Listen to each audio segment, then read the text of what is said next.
Saudara-saudaraku, kalau kita pada hari-hari ini kan banyak pada liburan ya, itu kalau liburan itu saya selalu masih ingat, kalau liburan akhir dari pelajaran itu biasanya semua itu merasakan sukacita. Karena apa? Karena mendapat rapor. Wah, kalau anak sekolah sekarang kan rapor itu juga bagus-bagus ya raportnya. Saya heran itu raport sekarang ada yang nilainya 10. Kalau dulu itu zaman saya nggak ada yang nilainya 10 gitu.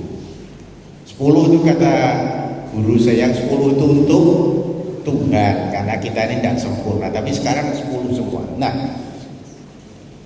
judul dari firman yang kita pelajari bersama-sama ini adalah kebanggaan seorang murid ya. Kalau nilainya 10 kan bangga loh. Anak sekarang 10, wah nilainya 10 luar biasa, dan itu menjadi satu kebanggaan. Nah, itu baik, tapi mari kita pelajari apa kaitannya dengan yang diajarkan oleh Tuhan kita Yesus Kristus dan oleh firman Tuhan. Saya akan membacakan dari satu perikop, tidak usah semua ya, tapi kita baca aja dari Ulangan pasalnya yang ke-9 ayat yang 1 sampai dengan ayat ke-6. Kita baca beberapa saja nanti supaya kita tahu, saudara bisa baca di rumah. Ini kaitannya dengan kebanggaan. Judul dari perikop ini adalah orang Israel diperingatkan supaya jangan membanggakan jasanya. Ini Tuhan itu waktu itu menyuruh orang Israel itu mengalahkan ya, merebut tanah Kanaan, mengalahkan bangsa-bangsa yang besar, tinggi seperti orang-orang enak, raksasa-raksasa yang kuat, dan itu dibanggakan, kalahkanlah semuanya itu. Saya akan mulai baca dari ayat yang keempat saja ya.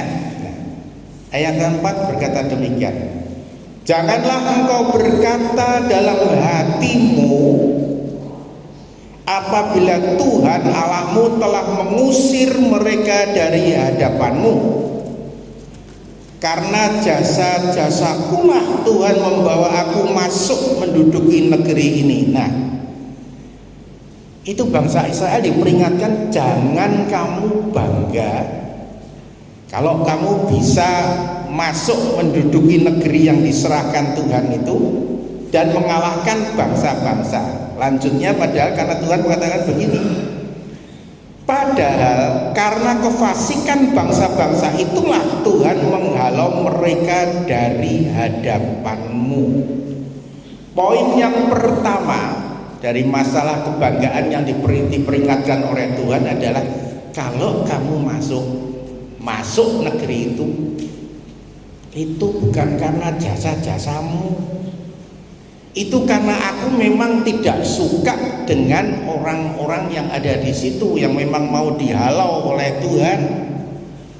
Jadi jangan merasa berjasa. Yang pertama, kita itu tidak boleh diperingatkan sini ya Tuhan, padahal itu untuk orang Israel, tapi sebetulnya ini peringatan untuk kita. Jangan merasa berjasa bisa masuk ke dalam itu. Kaitannya apa? Kaitannya dengan kita semua. Kita semua sudah diajar kan berbulan-bulan ini bagaimana menjadi murid Tuhan yang baik, yang diajar dari Kristen yang sejati dan sebagainya. Nah, kalau kita mendengar semuanya itu, wah nanti kita juga timbul satu kebanggaan yang murid itu berbangga diri boleh nggak? Boleh, tapi nanti kita pelajari yang bagaimana yang boleh. Nah, jangan sekali-kali merasa aku ini orang hebat, aku ini dipilih Tuhan, aku ini sudah dipilih dari dunia masuk ke dalam kerajaan Allah. Itu benar, tapi nanti kita pelajari. Nah, kita lanjutkan. Yang pertama, jangan merasa berjasa ya. Ayat yang kelima, bukan karena jasa-jasamu atau karena kebenaran hatimu engkau masuk keduduki negeri mereka, tetapi karena kefasikan bangsa itulah Tuhan Allahmu menghalau mereka dari hadapanmu, dan supaya Tuhan menepati janji yang diikrarkannya dengan sumpah kepada nenek moyangmu, yaitu Abraham, Ishak, dan Yakub. Kalau poin yang pertama itu jangan merasa kalau kamu itu yang berjasa jadi masuk. Yang kedua, jangan merasa sebagai orang benar. Wah, ini Tuhan ini sudah memilih aku. Kita ini bangsa yang terpilih. Jadi aku bisa masuk ke sini. Diperingatkan lagi sekali oleh Tuhan, jangan merasa bahwa itu engkau adalah orang-orang yang benar sehingga kamu bisa masuk. Sebab, ya poin yang ketiga, sebab semuanya itu dilakukan Tuhan karena mengingat janjinya kepada Abraham, Ishak, dan Yakub. Nah, dari berpegang pada 3 poin ini kita mempelajari firman Tuhan pada pagi hari ini, sehingga kita ini tidak menjadi orang-orang yang bersalah kepada Tuhan. Ingat sekali lagi supaya dapat: 1, jangan merasa berjasa. 2, jangan merasa kamu itu benar sehingga kamu dijadikan demikian. Dan ketiga, semuanya itu hanya karena janji Tuhan kepada Abraham, Ishak, dan Yakub. Ini adalah peringatan daripada Tuhan pada waktu itu pada orang-orang Israel. Kenapa Tuhan memperingatkan itu? Pada ayat yang ke-6, ini ada jawabannya kenapa Tuhan itu memperingatkan orang-orang Israel. Jadi ketahuilah bahwa bukan karena jasa-jasamu Tuhan Allahmu memberikan kepadamu negeri yang baik itu untuk diduduki. Sekali lagi diingatkan, dan ada kata-kata yang terakhir ini penyebabnya. Sesungguhnya engkau bangsa yang tegar tengkuk. Saudara-saudaraku, Tuhan itu tahu bangsa Israel ini bangsa yang tegar tengkuk. Tegar tengkuk itu kaku ya. Dengan kata-kata yang lain yang jelek, mereka itu susah untuk diarahkan, susah untuk diatur. Tuhan mengerti. Dan saudara juga mempelajari dari firman Tuhan ini kenapa Tuhan itu mengatakan kamu bangsa yang tegar tengkuk. Bayangkan aja ketika mereka itu di tanah Mesir, bangsa Israel di tanah Mesir, ditindas menjadi budak. Kemudian Tuhan itu mengirimkan Musa untuk membebaskan mereka. Mereka dibebaskan bertentangan dengan Firaun yang sangat berkuasa waktu itu. Dan Tuhan mengadakan mujizat-mujizat yang luar biasa yang mungkin tidak akan pernah, dan memang tidak pernah ada lagi seperti itu. Mereka dibebaskan dari Mesir. Mereka melihat semuanya itu. Kemudian mereka keluar.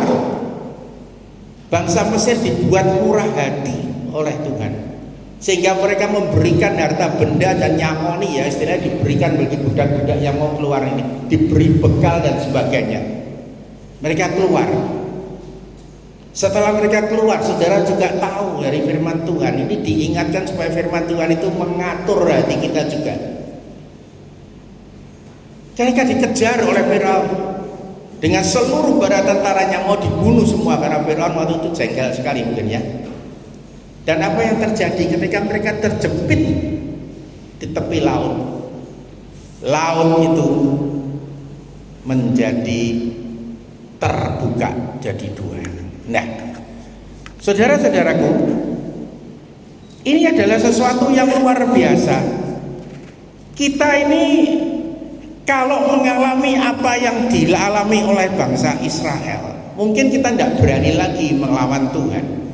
Tetapi bangsa Israel yang begitu luar biasanya mengalami hal yang luar biasa yang tidak mungkin pernah dialami oleh orang lain.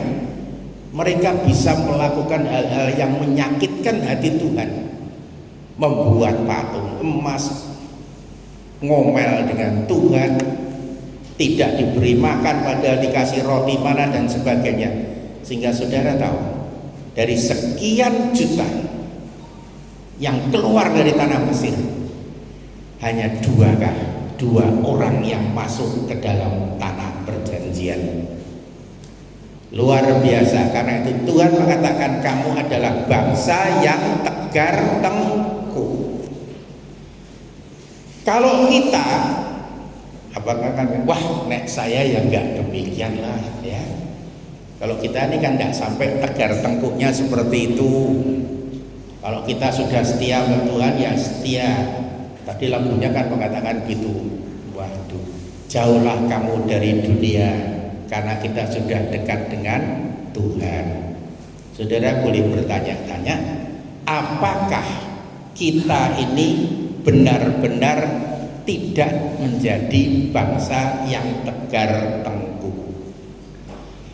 Saya harapkan kita semua termasuk saya tidak sampai menjadi demikian degil dan demikian jahatnya sehingga Tuhan itu menghapuskan orang Israel yang golongan pertama ini, generasi pertama, tidak masuk ke dalam tanah perjanjian. Saudara-saudaraku, kita pelajari lagi sedikit lagi bagaimana ketegar tengkukan dari bangsa Israel. Kita tidak baca semua, tapi nanti saudara bisa baca di rumah.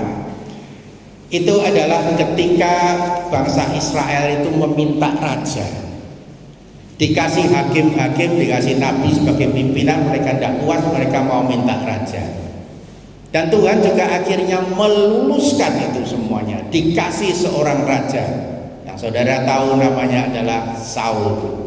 Saul ini pada mulainya adalah orang yang sangat-sangat rendah hati. Coba kita baca ya, sedikit saja. Saul dipilih menjadi raja di dalam 1 Samuel pasalnya yang ke-10. Pasal 10 ayat 17 sampai dengan 27. Tidak baca semua tapi nanti baca di rumah, tapi saya ceritakan dari sini bahwa Saul itu dipilih. Samuel adalah yang memilih Raja Saul, dan Saul itu juga dipilih dengan cara undian. Semuanya itu dilakukan oleh Saul karena Tuhan yang mengizinkan orang Israel itu mempunyai seorang raja. Nah, tetapi pada waktu Saul itu dipilih, bangsa yang tegar tengkuk ini juga ngomel. Ya. Ketika tadinya mereka meminta raja, minta kepada Samuel, setelah dikasih raja ngomel lagi. Kita baca di dalam ayat yang ke-27. Ini setelah Saul ditetapkan menjadi raja oleh Samuel. Ayat 27, 1 Samuel 10:27. Tetapi orang-orang Jurusila berkata, masakan orang ini dapat menyelamatkan kita? Mereka menghina dia dan tidak membawa persembahan kepadanya. Loh, sudah dikasih raja, dipilih oleh seorang nabi mereka sendiri, Samuel, tapi mereka juga akhirnya nolak itu, tidak memberikan persembahan, ya. Tetapi ia pura-pura tuli. Nah, Saulnya ini di sini masih rendah hati. Dibilangkan dia tidak mancem, tidak pantas jadi raja, dia diam saja. Dan waktu itu akhirnya ke dalam dalam pasal yang ke-11, 1 Samuel pasal yang 11, Saul itu hasil akhirnya bisa menyelamatkan orang Israel dari serangan-serangan orang Amon, ya. Diselamatkan oleh Samuel karena Saul, karena Saul memang dipilih oleh Tuhan untuk menjadi raja dan dia juga dipakai oleh Tuhan. Cara bagaimana dia dipakai Tuhan? Di dalam 1 Samuel 11 ayat yang ke-6 ini kita ditunjukkan di sini bahwa Saul itu dipakai oleh Tuhan luar biasa. Lihat ayat yang ke-6, 1 Samuel 11 ayat 6. Ketika Saul mendengar kabar itu, maka berkuasalah roh Allah atas dia dan menyala-nyalalah amarahnya dengan sangat. Saul dihinggapi oleh roh Allah. Jadi roh Allah itu masuk dalam Saul. Dan akhirnya apa terjadi? Saul itu mengalahkan musuh-musuhnya, mereka itu dikalahkan, dihancurkan. Nanti saudara baca di rumah ya, terlalu panjang di sini. Dan sehingga akhirnya tercerai berailah orang-orang Amon itu, semuanya tidak ada yang tinggal. Jadi satu kelompok itu dihancurkan oleh Saul sehingga mereka tidak ada yang bisa berkelompok, sendiri-sendiri sudah lari semua. Nah, saudara-saudaraku, ketika Saul menang, ya, tadi Saul kan dihina pertama kali sebelum menjadi raja. Setelah menang, wah semua luar biasa, bersukacitalah orang Israel waktu itu. Tapi ada lagi kelompok yang lain. Tadi satu kelompok orang Dursila itu sebelumnya Saul jadi raja, wah orang seperti ini kok jadi raja. Setelah menang, sekarang kelompok yang lain, orang-orang yang tadi menghina Saul itu lebih baik dibunuh aja semua. Waduh, saudara tahu ya, kalau gereja seperti itu ruwet. Nanti kalau ada orang yang bisa mengangkat gerejanya, wah puji Tuhan. Nanti ada orang yang bersalah pada gereja sedikit, bunuh saja, ya bunuhnya tidak pakai pedang, tapi bunuhnya dengan omongan dan macam-macam. Kalau gereja tidak bersatu, tapi seperti orang-orang Israel ini, sekali waktu mendukung, sekali waktu menjatuhkan, sekali waktu mengumpat, sekali waktu juga nanti menurunkan, sama seperti waktu Yesus Kristus datang ke dunia. Ketika dia masuk ke kota Yerusalem, wah semuanya teriak-teriak toh, raja, raja itu, wah sudah. Tapi nanti setelah dia ditetapkan bersalah, apa yang dikatakan mereka? Salibkan dia, salibkan dia. Saudara-saudaraku, kita jangan seperti itu. Jangan cepat-cepat naik ke atas, kemudian cepat-cepat jatuh ke bawah. Prinsipnya orang tuh naik pohon mau cepat bisa jatuh juga dengan cepat. Nah, itu tidak kita lakukan. Karena itulah Tuhan tadi mengajarkan pada orang Israel, jangan bangga, merasa berjasa, merasa benar, merasa hebat, merasa terpilih, sebab itu semuanya adalah janji kepada moyang kita. Saudara-saudaraku, ngerti ya, semuanya ini kita belajar, jangan kita seperti itu. Nah, Saul sudah jadi raja, Saul sudah menang, dan Saul itu waktu itu rendah hati benar. Ketika orang-orang itu mau membunuh orang yang tadinya menghina dia, dia mengatakan jangan ada yang dibunuh, karena Tuhan pada hari ini sudah menunjukkan perbuatannya yang baik menolong kita, jadi tidak ada yang dibunuh. Sampai saat itu Saul adalah raja yang baik, dan Samuel itu senang, dan Samuel bersukacita, bangsa Israel juga bersukacita, mereka mempunyai raja yang baik. Biasanya orang kalau sudah menang rapotnya 10, timbul apa? Bangga. Saudara bangga dong?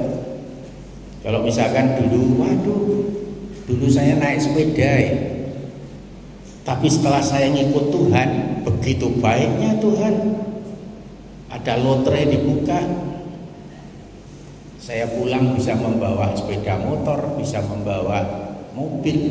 Nanti yang berjualan juga mengatakan luar biasa Tuhan, haleluya katanya ya, jualan saya tidak pernah sisa.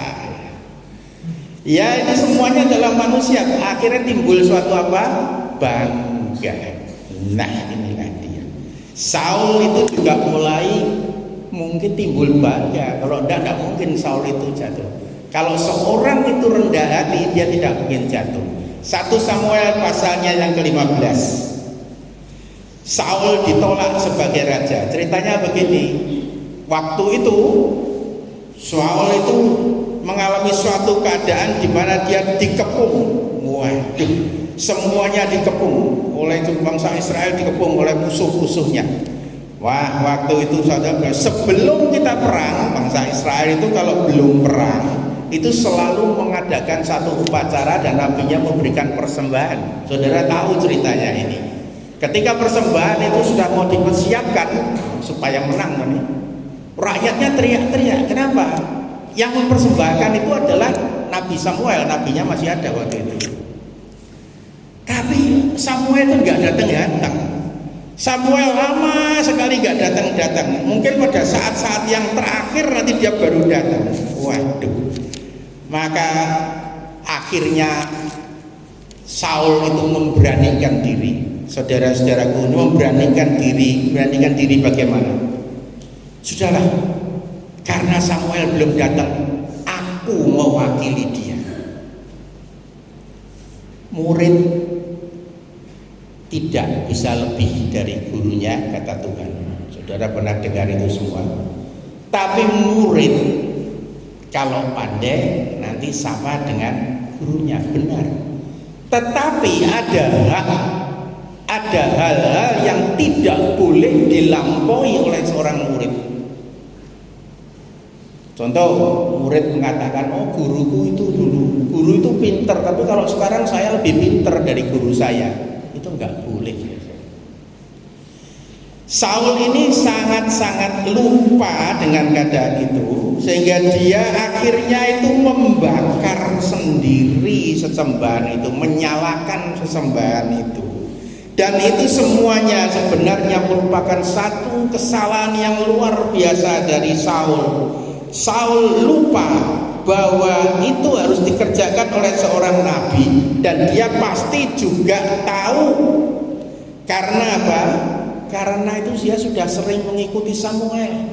Tidak mungkin dia hanya satu kali perang sebelum kemudian. Samuel pasti mengikuti dia pada waktu dia di dalam kemenangan. Tapi pada waktu itu dia lupa. Dan akhirnya karena lupa, ya sudah. Akhirnya yang lebih celaka lagi, ketika waktu itu Samuel datang dan menegur, ya maaf dalam itu dari 1 Samuel 10:13 ya. Ketika Samuel itu menegur, kenapa engkau melakukan itu hal yang bodoh? Tapi Saul ini malah ngawur ya. Dia tidaklah. Rakyat itu sudah demikian takut. Jadi kalau sudah takut ya aku tentunya juga melakukan ini supaya nanti tidak terlambat dan sebagainya. Tuhan tidak pernah terlambat, saudara-saudaraku. Di dalam pertolongan Tuhan tidak pernah terlambat. Samuel juga datang tidak akan terlambat. Tapi Saul yang sudah tidak sabar lagi, dan dia sebetulnya sudah merasa aku juga bisa. Samuel bisa melakukan itu, aku juga bisa melakukan itu. Dan itulah yang dikatakan oleh Samuel pada Saul, perbuatanmu itu bodoh. Karena sebetulnya tidak usah kamu lakukan itu. Kalau engkau tidak melakukan itu, kerajaanmu itu akan tetap utuh ya, tidak akan jatuh. Tapi karena ini maka Tuhan itu akan memilih seorang raja yang lain. Nah, disinilah orang itu kalau melakukan satu kesalahan, tidak ditegur tidak mau, malah nggak karu-karuan, nanti akhirnya menimbulkan kesalahan yang lain. Pada waktu Tuhan mengatakan nanti akan dipilih seorang raja yang lain, itu Tuhan kan belum milih. Dan sebenarnya Saul harusnya kalau dia benar dan pandai itu harusnya cepat-cepat bertobat, minta ampun, pasti ceritanya lain nanti Alkitab ini. Tapi nggak demikian. Salahnya makin besar. Dari rendah hati jadi sombong, melakukan hal yang dilakukan oleh Nabi Samuel, membakar sendiri persembahan pada Tuhan yang sebetulnya tidak boleh dilakukan oleh dia. Dan akhirnya yang kesalahan yang fatal itu di dalam 1 Samuel pasal yang 15 yang judulnya ditolak menjadi raja. Ini perintahnya di sini di dalam 1 Samuel 15 ini. Ketika itu Samuel itu lewat Samuel ya diberitakan bahwa kamu ini akan mengalahkan ini nanti. Ada orang-orang Amalek ini kamu harus kalahkan semuanya harus kamu bunuh, karena mereka itu adalah orang-orang yang memang mau dimusnahkan oleh Tuhan, dan juga segala hewan peliharaannya juga harus dibunuh sak rojo-rojone semua. Apa yang terjadi? Ketika Saul perang melawan orang Amalek ini, benar dia mengalahkan, tapi dia cuma membunuh hewan-hewan yang buruk, hewan-hewan yang tidak berharga, sing pincang, yang buruk itu dibunuh, tapi hewan-hewan yang baik itu disimpan sama Saul. Ketika Samuel datang, ditegur, sudah kamu lakukan semuanya? Sudah. Tetapi Samuel tahu kenapa itu aku kok dengar suara-suara hewan yang itu masih banyak di situ. Di sini Saul itu melakukan sesuatu yang jahat dan kurang ajar sekali. Apa yang dijawab Saul kepada pertanyaan dari Samuel? Nah ini ayat yang ke-15 ya, 1 sampai 15 ayat 15. Jawab Saul, semuanya itu dibawa daripada orang Amalek, suara-suara hewan itu semuanya. Sebab rakyat menyelamatkan kambing domba dan lembu-lembu yang terbaik dengan maksud untuk mempersembahkan korban kepada Tuhan Allahmu, tapi selebihnya telah kami tumpas. Jadi ketika dia ketahuan oleh Samuel tidak membunuh semua hewan-hewan dari orang Amalek itu, dia malah mengatakan, aku ini memang nyimpen barang yang baik-baik, hewan yang baik ini tak simpen, mau tak persembahkan kepada Tuhan Allahmu. Saudara tahu, sudah salah, tidak mengikuti perintah, ketika ditegur oleh Samuel justru malah mengatakan tak simpan dengan sengaja supaya untuk mempersembahkan kepada Tuhan. Saudara-saudaraku, di dalam kehidupan sekarang kadang-kadang kita ini ada, saya lihat beberapa itu melakukan hal yang tidak tepat. Ketika kita melakukan kesalahan atau dosa kepada Tuhan, kadang-kadang kita merasa kalau persembahan ini tak akei aku bebas ya. Ya jangan ketawa, ini memang bener loh, kejadian loh ya. Bebas kan? Tuhan tak kasih persembahan yang banyak. Pikiran Saul waktu itu juga begitu loh. Tidak membunuh semuanya berarti melanggar Tuhan toh. Ketika ketahuan oleh Nabi Samuel, kenapa kok kamu tidak bunuh semuanya? Tidak apa-apa, aku tak simpen untuk persembahkan kepada Tuhan. Saudara-saudaraku, inilah jawab Samuel terhadap apa yang dilakukan oleh Saul. Ayat yang ke-22. Tetapi jawab Samuel, apakah Tuhan itu berkenan kepada korban bakaran dan korban sembelihan sama seperti kepada mendengarkan suara Tuhan?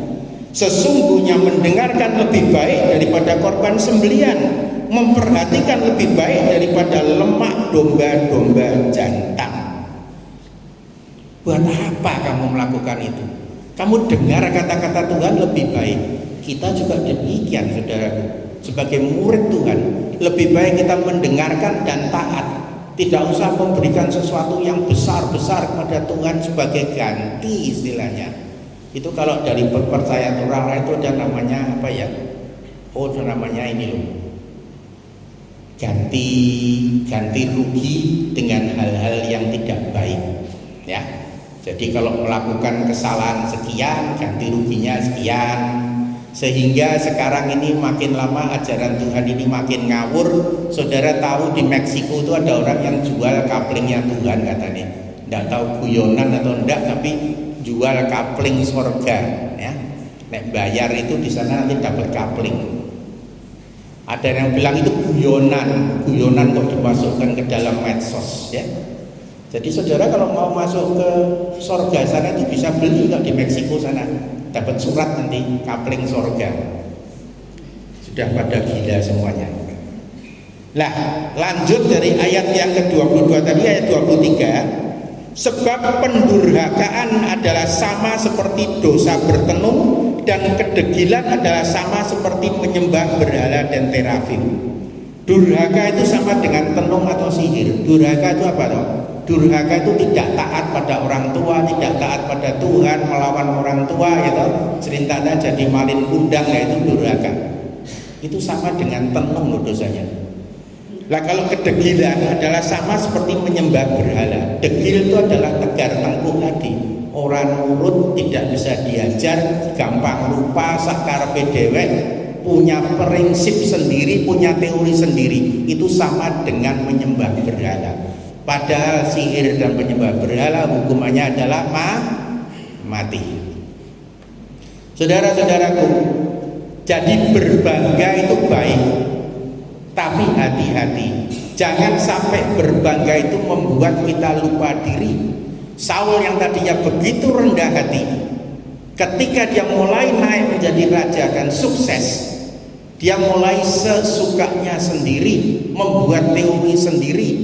Dan kesalahannya yang paling besar adalah membakar persembahan kepada Tuhan, melangkai Samuel. Di sini murid, dia kan mentornya Samuel, tapi murid mau melangkai gurunya. Dia mau melakukan apa yang tugas seharusnya dilakukan oleh gurunya, dan dia jatuh. Setelah dia jatuh, tidak bertobat, akhirnya juga tidak taat pada perintah Tuhan. Bahkan ketika ditegur oleh Samuel, kenapa kamu tidak melakukan semua yang kamu bunuh dewan-dewan ini? Tapi dia mengatakan, aku mau mempersembahkan kepada Tuhan. Salahnya bertambah-tambah. Saudara-saudaraku, kenapa terjadi demikian? Karena yaitu tadi degil dan tegar tengkuk. Kalau kita melakukan kesalahan, saat ini juga saudara-saudaraku, bertobatlah. Firman Tuhan itu iya dan amin. Dan Tuhan itu begitu baik. Saudara lihat sendiri, ketika Saul dikatakan aku akan diganti oleh raja lain, oleh Samuel, itu tidak terjadi kan? Tidak langsung terjadi Samuel mati atau Samuel dibunuh, enggak. Ketika Saul itu ketika Samuel itu akhirnya menetapkan si Daud sebagai raja pengganti Saul. Saul itu tidak langsung mati kok. Malah dia kesempatan menjadi mertuanya Daud. Kalau waktu itu dia bertobat, ceritanya mungkin tidak sama seperti apa yang di Alkitab ini. Tidak sampai kok dia harus bunuh diri dengan pedangnya sendiri dan sebagainya. Karena Daud itu sudah menjadi menantunya. Tapi kejahatannya, iri hatinya juga muncul. Dia bahkan ingin membunuh mantunya sendiri, mengejar-ngejar Daud untuk dibunuh. Saudara-saudaraku, tidak bisa mengampuni orang, itu juga tidak akan diampuni oleh Bapa di surga. Jadi kisah dari perjanjian lama ini yang begitu tragis, saya katakan tragis, dari seorang raja menjadi demikian jatuh hanya karena apa? Karena dia bangga, merasa berjasa, melangkahi yang lebih tua, dan menjadi orang yang degil dan tegar tengkuk. Semuanya itu membuat kita di dalam kejatuhan. Apa itu sebabnya semua itu terjadi? Itu terjadi karena Saul tidak takut akan Tuhan. Orang Israel menjadi durhaka ketika di padang gurun juga karena tidak takut akan Tuhan. Saudara-saudaraku kita yang di sini, takutlah akan Tuhan. Saudara kalau takut akan Tuhan, saudara tidak akan melakukan kesalahan yang besar-besar. Saudara tidak akan melakukan sesuatu yang membinasakan kita sendiri.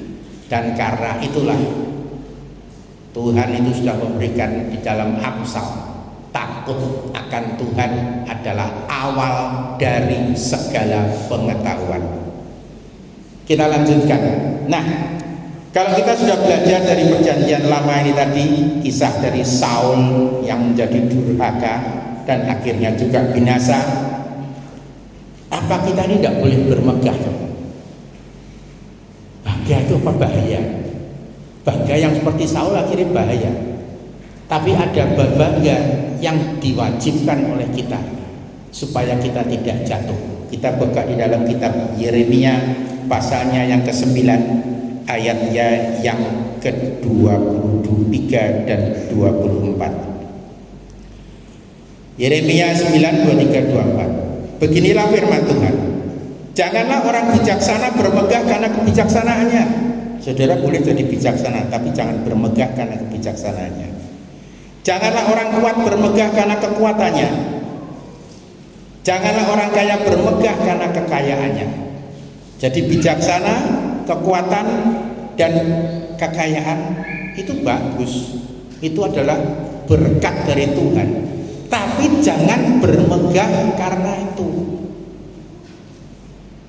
Saudara dikasih baju yang bagus, dikasih rumah yang indah, dikasih segala sesuatu yang baik dari Tuhan, kesehatan yang baik dari Tuhan.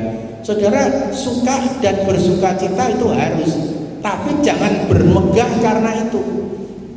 Lalu bagaimana? Ayat yang ke-24. Tetapi siapa yang mau bermegah, baiklah bermegah karena yang berikut, bahwa ia memahami dan mengenal aku, kita kenal Tuhan, bahwa akulah Tuhan yang menunjukkan kasih setia, keadilan dan kebenaran di bumi. Sungguh semuanya itu kusukai. Demikianlah firman Tuhan. Jadi yang disenangi itu bukannya yang kita terima, tapi yang memberi semuanya itu. Kalau kita ini masih tetap bermegah karena Tuhan, bangga segala sesuatu, maka dikatakan kalau waduh nilaimu bagus, oh puji Tuhan, Tuhan itu baik. Nah itu masih healing. Kalau nilainya rapot bagus, oh anak nilaimu kok 10, lah ya Pak, aku kemarin belajarnya sampai malam kok. Kalau mau ulangan saya tidak pernah tidur belajar. Kalau yang mahasiswa, kalau aku dapat nilainya sudah jadi kumlot apa sumla kumlot, lah itu kan memang tugas saya kan. Saya kan tugasnya murid belajar. Jadi saya kalau belajar itu yang lain belajar 1 jam, saya belajar 2 jam.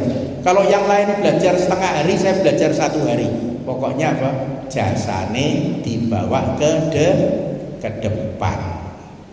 Jangan menjadi seperti itu. Karena nanti peringatan Tuhan mengatakan jangan kamu bangga karena jasa-jasamu, bangga karena kebaikan hatimu, dan bangga karena keberhasilan. Semuanya itu diberikan hanya karena janji Tuhan kepada Abraham, Ishak, dan Yakub. Dan kalau kita pada zaman sekarang ini, kita tahu Yesus itu baik, kita diberikan hal yang baik oleh Tuhan, bersyukurlah kepada Tuhan. Tuhan yang baik, pemberiannya baik, tapi semuanya itu karena pemberian Tuhan.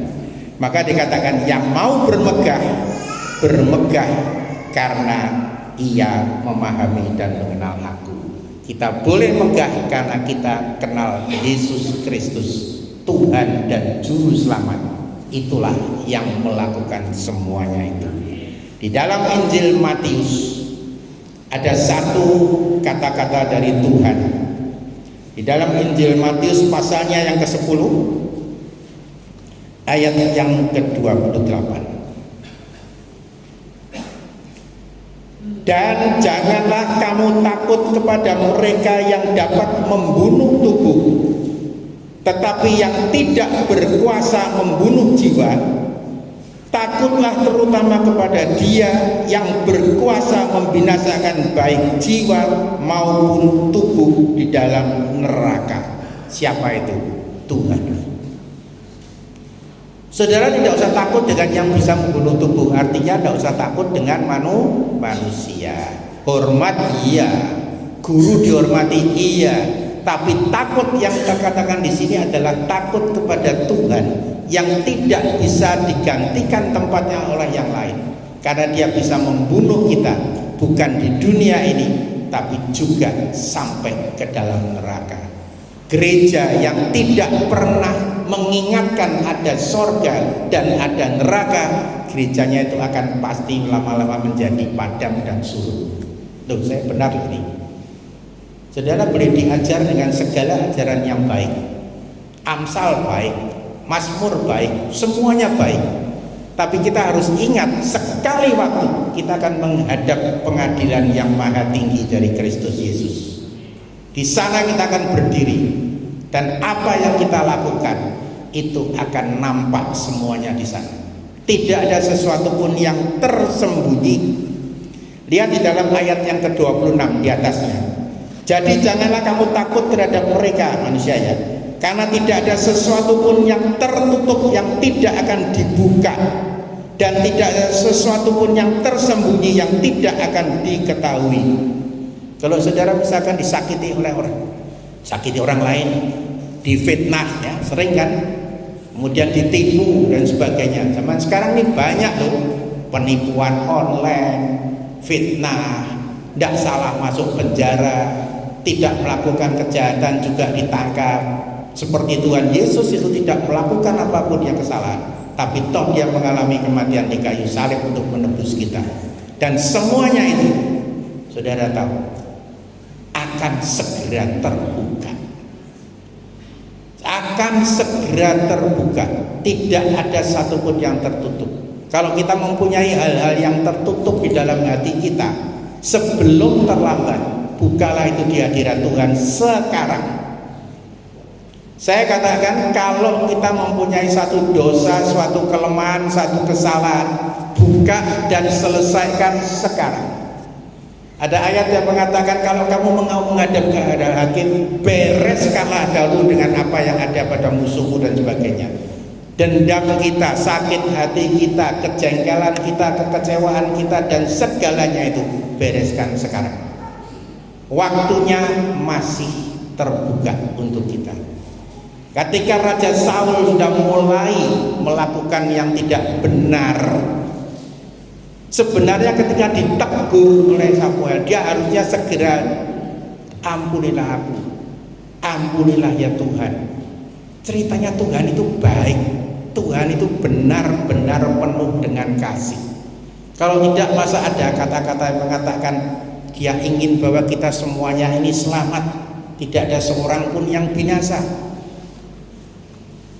Saudara-saudaraku, kita semua murid Tuhan, sudah diajar oleh bermacam-macam ajaran di sini, sudah masuk di dalam hati kita. Tapi sekarang yang harus kita jaga, hati-hatilah, jangan sampai kebanggaan kita membuat kita jatuh. Apa itu? Jangan merasa berjasa, jangan merasa baik, jangan merasa pandai, jangan merasa kuat, jangan merasa segala-galanya itu. Itu semuanya diberikan oleh Tuhan. Kita ini tidak mempunyai apapun juga, karena kita ini semua sudah dibayar sampai lunas oleh Tuhan. Hidup kita ini sudah dibeli oleh Tuhan, sudah diganti dengan darahnya, dan tidak ada sesuatu pun yang bisa kita banggakan. Karena itu kalau kita mempunyai hal-hal yang tidak benar, segera luruskanlah dengan firman Tuhan. Saya pernah waktu itu membawakan firman di sini bahwa cuma ada hal-hal yang penting yang harus kita pegang, yaitu adalah apa? Kita membaca, kita mendengar, kita melakukan firman Tuhan, karena waktunya sudah dekat. Saudara-saudaraku yang kekasih, kita belajar semuanya ini, dan Tuhan Yesus sudah mengajarkan juga pada kita bahwa kalau kita tidak melakukan apa yang dilakukan oleh firman Tuhan, tidak bergantung kepada Dia, kita tidak akan mempunyai apa-apa lagi di dunia ini. Jangan kita terkecoh dengan apa yang kita miliki sekarang, karena apa yang kita miliki sekarang ini bisa lenyap sewaktu-waktu. Saya baru aja dikejutkan dengan beberapa bulan atau beberapa minggu yang lalu ya, ada seorang atlet yang masih 17 tahun main bulu tangkis, tahu-tahu tersungkur dan mati. Kalau usianya 70 tahun tersungkur mati ya sudahlah, tapi ini 17 tahun. Jadi apa? Kehidupan ini tidak kekal, itu yang harus kita pegang. Kehidupan ini sesuatu yang tidak nyata, tidak bisa diprediksi. Kehidupan ini tidak bisa dikira-kirakan. Kita hanya bisa satu hal, kita serahkan hidup kita ini bergantung kepada Yesus Kristus Tuhan kita. Dan itulah sebenarnya yang murid Tuhan harus kerjakan. Kita belajar itu baik, tapi kalau kita tidak takut akan Tuhan, tidak bergantung pada Tuhan, kita tidak bisa melakukan apa-apa. Firman Tuhan yang saudara-saudara semuanya kenal, akulah pokok anggur yang benar, dan engkaulah ranting-rantingnya. Jikalau engkau tidak melekat padaku, engkau tidak bisa berbuat apa-apa. Tanpa Yesus kita tidak ada artinya. Tanpa Yesus apapun juga yang kita punyai itu semuanya kosong. Karena besok kalau kita menghadap ke sana, kita coba bisa menghadap tahta kemuliaan, di mana Dia duduk di sana menjadi hakim yang paling agung, dan semua yang kita lakukan akan terbuka di sana, tertutup, tidak ada lagi di sana, tidak ada suap, tidak ada lagi koneksi. Yang ada hanyalah satu, takutlah akan Tuhan dan saudara akan selamat. Ada satu ayat ya yang akan saya bawakan di sini di dalam 2 Korintus. Ini adalah ayat yang bagus sekali dan semua berkaitan dengan kebanggaan dan sebagainya. Di dalam 2 Korintus pasalnya yang ke-10 ayat yang ke-17, sekali lagi dikatakan oleh firman Tuhan. 17, 2 2 Korintus 10, 17 dan di bawahnya ayat yang ke-18. Tetapi barang siapa bermegah, berbangga diri, hendaklah ia bermegah di dalam Tuhan. Kita tidak keluar dari Tuhan. Saudara boleh megah, saudara boleh berbangga, tapi tidak keluar dari Tuhan. Ini semuanya karena Tuhan, bukan saya. 18, sebab bukan orang yang memuji dan yang tahan muji, melainkan orang yang dipuji oleh Tuhan. Kita memuji diri tidak ada gunanya, tapi kalau kita dipuji Tuhan itu baru berbahagia selama-lamanya. Orang tidak usah mencari pujian dari orang. Kita tidak usah melakukan apa-apa supaya kita dipuji. Tidak usah pencitraan diri di dalam gereja atau dimanapun juga. Tidak usah pencitraan diri. Kita lakukan aja firman Tuhan, sesuai dengan firman Tuhan. Saya masih teringat dengan kata-kata Pak Gunawan beberapa minggu yang lalu kan, bahwa apa? Injil itu merupakan alat untuk menera kita, untuk membuat kita di dalam ukuran yang benar. Kita harus disetel setiap saat sehingga kita sesuai dengan firman Tuhan. Dan itu adalah hidup yang tidak sia-sia, tapi benar-benar masuk di dalam kerajaan surga. Saudara-saudara, kita ulangi sebentar. Tuhan itu pernah memberitahu kepada bangsa Israel, jangan bangga karena jasa-jasamu bisa masuk ke dalam tanah Kanaan, karena itu bukan karena jasamu, bukan karena kekuatanmu, bukan karena kebaikanmu sehingga kamu memperoleh itu, tapi karena janji Tuhan kepada Abraham, Ishak dan Yakub. Dan sekali lagi dia juga mengatakan, kamu bangsa yang tegar tengkuk. Dan terbukti ketika Raja Saul yang sudah menjadi raja, berbaik hati, bermurah hati, dipakai oleh Roh Tuhan. Bayangkan loh, Roh Tuhan itu bekerja pada Saul. Berarti Saul terpilih benar-benar. Tapi karena dia tidak berhati-hati, dia akhirnya apa? Dia melangkai apa yang harus dilakukan oleh Nabi Samuel. Dan itu dikatakan oleh Samuel, bodoh karena kamu melakukan hal yang tidak benar. Dan Raja Saul dikatakan, kerajaanmu tidak akan tetap selamanya, tapi akan diganti oleh raja yang lain yang dipilih oleh Tuhan.